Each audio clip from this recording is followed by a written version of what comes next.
சுயநலம் அவனுக்கு இல்லை, அவனுக்குன்னு எடுத்துன்னு வந்தது அவனுக்கானது.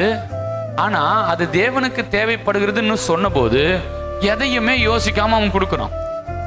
கவனிக்கிறீங்களா? அதுதான் ஹார்ட்.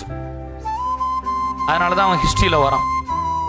அதனாலதான் ஆவியானவர் அவனை 4 புத்தகங்கள் என்ன செய்யறார்? எழுதி வைக்கிறார். ஆமென். அதை அவன் ப்ரிப்பேர் பண்ணும்போது என்ன நினைச்சிருப்பான்? இது நமக்கானது. அதை பாக்ஸில் பார்சல் பண்ணும்போது என்ன நினைச்சிருப்பான்?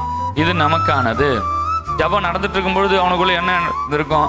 நமக்கான ஃபுட்டு நமக்காக இருக்குது. அவனுக்கு ஒரு தொலைநோக்கு பார்வை இருக்குது பாரு. எங்க போனாலும் சாப்பாட்டோட வந்திருக்கிறான் பாரு. அவனுக்கு ஒரு தொலைநோக்கு பார்வை இருந்திருக்குது. பரவாயில்ல. ஆனா ஆண்டவரை கூப்பிட்டு கேட்கும் போது தனக்குன்னு வச்சுக்காம கொடுத்துட்டானே. அல்லேலூயா.